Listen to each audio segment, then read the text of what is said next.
والسلام على سید الانبیاء والمرسلین اما بعد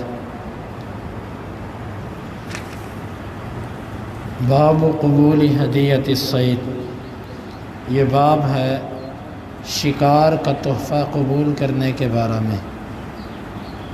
وقبل النبی صلی اللہ علیہ وسلم من ابی قتادۃ عضد الصید، نبی کریم صلی اللہ علیہ وسلم نے ابو قتادہ سے شکار کے دستیاں، اس کے بازو، شانے وہ قبول فرمائے۔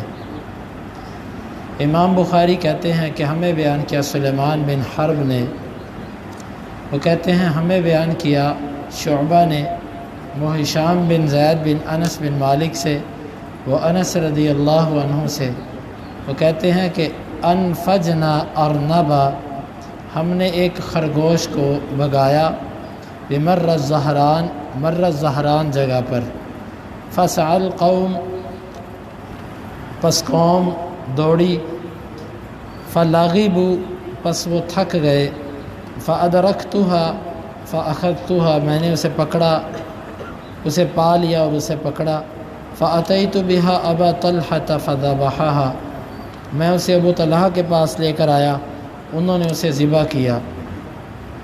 وبعث الى رسول اللہ صلی اللہ علیہ وسلم ببارکیها وفخذیها، تو انہوں نے اس کے پچھلا حصہ جو تھا وہ رانوں سمیت وہ نبی کریم صلی اللہ علیہ وسلم کو بھیج دیا۔ قال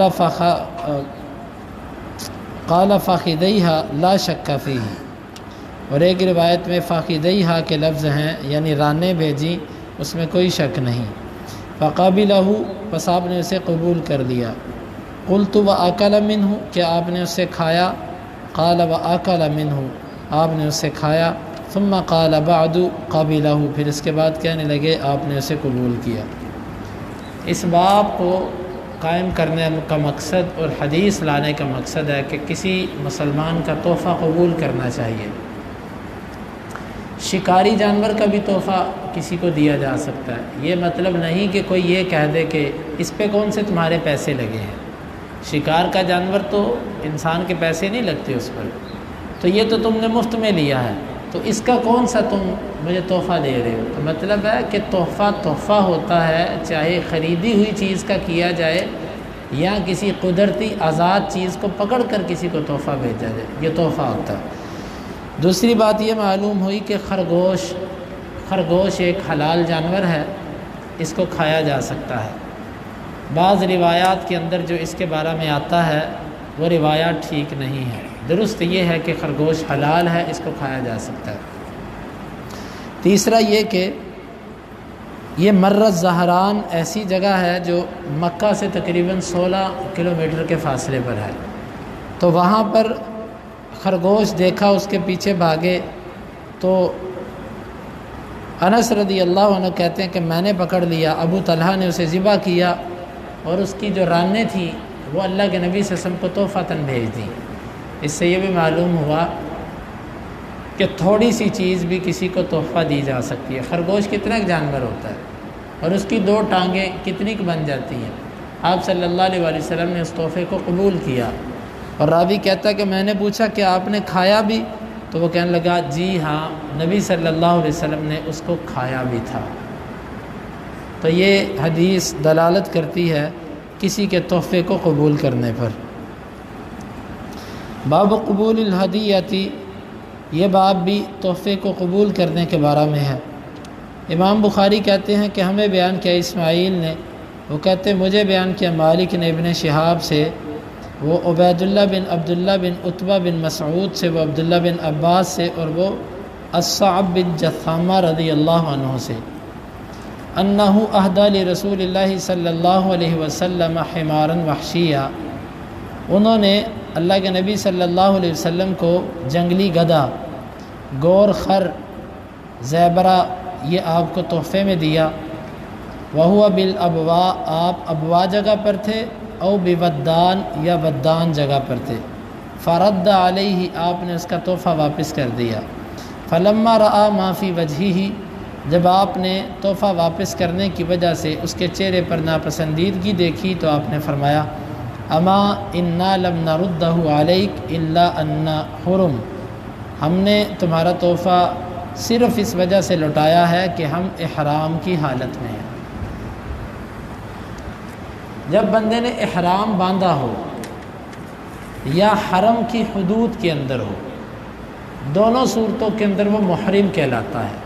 حرم کی حدود کے اندر ہو تب بھی محرم، احرام باندھا ہو تب بھی محرم۔ شکار کرنا جائز نہیں ہے، خشکی کا شکار، البتہ سمندر کا شکار ہو سکتا ہے لیکن خشکی کا شکار نہیں ہو سکتا۔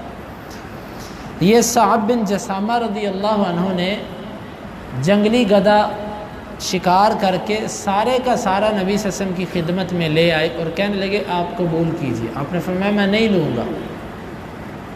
یہ اس بات پہ ناراض ہوئے کہ اللہ کے نبی نے میرا تحفہ قبول نہیں کیا۔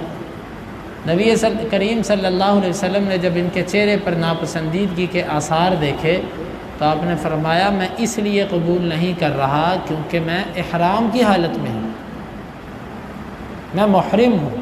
اگر محرم نہ ہوتا تو تمہارے تحفے کو قبول کر لیتا۔ اب اس حدیث سے چند باتیں معلوم ہوئیں۔ پہلی بات یہ ہے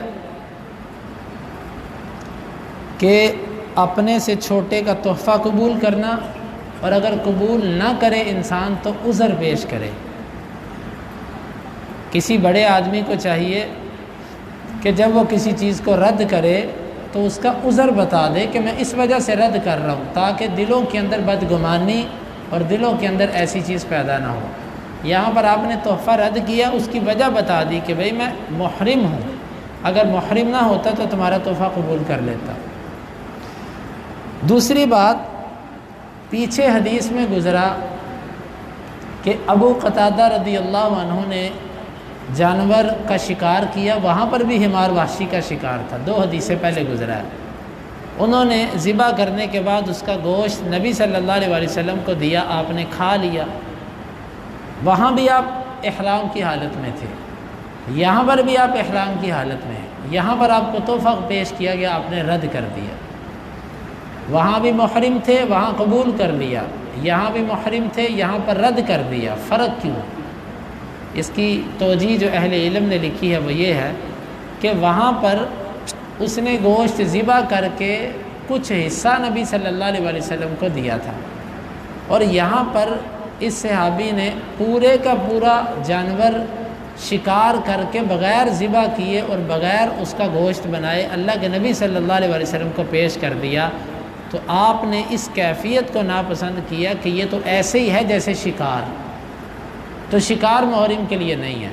تو پہلے جو تھا اس نے صرف گوشت کا ٹکڑا دیا تھا تو گوشت آپ نے کھا لیا، لیکن اس نے پورے کا پورا شکار پیش کیا، اس لیے نبی صلی اللہ علیہ وسلم نے اس کو رد کر دیا، اس کا تحفہ قبول نہیں کیا۔ یہی توجیہ ہے۔ ویسے بھی اہل علم کہتے ہیں کہ جب شکار اپنے لیے کرے کوئی اور بعد میں کسی محرم کو دے دے تو یہ جائز ہوتا ہے، لیکن ایک بندہ شکار ہی کسی محرم کے لیے کرے اور لا کر اس کو پیش کرے، یہ درست نہیں ہوتا۔ یہاں پر یہی کیفیت تھی کہ انہوں نے شکار ہی نبی صلی اللہ علیہ وسلم کے لیے کیا اور لا کر آپ کو پیش کر دیا، آپ نے واپس کر دیا۔ پیچھے ابو قتادہ نے اپنے لیے شکار کیا، خود کھایا، باقی صحابہ کرام کو کھلایا، پھر نبی صلی اللہ علیہ وسلم سے مسئلہ پوچھا اور ساتھ گوشت کا ٹکڑا بھی پیش کر دیا۔ تو وہ کیفیت اور تھی، یہ کیفیت اور ہے۔ تو بہرحال یہ احادیث ہمیں یہ بتاتی ہیں، باب سے تعلق اس طرح ہے کہ اگر آپ احرام کی حالت میں نہ ہوتے تو آپ تحفے کو قبول کرتے۔ تو مسلمان کو تحفہ قبول کرنا چاہیے، وہ کسی بھی طرح کا ہو۔ اگر تحفہ قبول نہ کرنا ہو تو پھر اس کی وجہ بتانی چاہیے کہ میں اس لیے تحفہ قبول نہیں کر رہا۔ مثلا آپ مریض ہیں، شوگر کے مریض ہیں، آپ کو کوئی مٹھائی یا کوئی ایسی چیز تحفہ دیتا ہے، آپ کہہ دیتے ہیں بھئی میں نہیں کھا سکتا، میں نہیں استعمال کر سکتا، آپ کسی اور کو دے دو، اپنے استعمال میں رکھو۔ یا ایسی چیز آپ کو کوئی تحفہ کرتا ہے جو آپ نہیں استعمال کرتے، آپ اچھے طریقے سے عذر پیش کر دیں کہ بھئی یہ چیز میں نہیں استعمال کرتا، تو ایسے آپ کی چیز ضائع نہ جائے، آپ یہ چیز کسی اور کو دے دیں۔ اب یہ دیکھیں نبی صلی اللہ علیہ وسلم کا عمدہ اخلاق، آپ نہ بھی وجہ بتاتے تو کیا تھا، لیکن آپ نے وجہ بتانا پسند کی تاکہ بدگمانی پیدا نہ ہو۔ تو یہی ہمیں چاہیے کہ ہم جتنے مرضی بڑے ہو جائیں ان سنتوں کا خیال ضرور رکھنا چاہیے اپنے ماتحتوں اور اپنے چھوٹوں کے ساتھ۔ اگر ان کی کسی جگہ پر ہم سے ایسا عمل ہو جس سے ہمیں لگے کہ ان کی حوصلہ شکنی ہے تو اس کی وجہ ضرور بیان کر دیں، اس کی توجیہ کر دیں، تاکہ اس کے دل میں جو رنج اور ملال ہے وہ کم ہو جائے۔ اللہ تعالیٰ سے دعا ہے کہ اللہ تعالیٰ ہمیں یہ احادیث سمجھنے کی اور عمل کی توفیق عطا فرمائے۔ حدیث نمبر 2552 اور 53۔ اللہم علمتنا وعلمنا ما ينفعنا وزدنا علما وآخر دعوانا ان الحمد للہ رب العالمین۔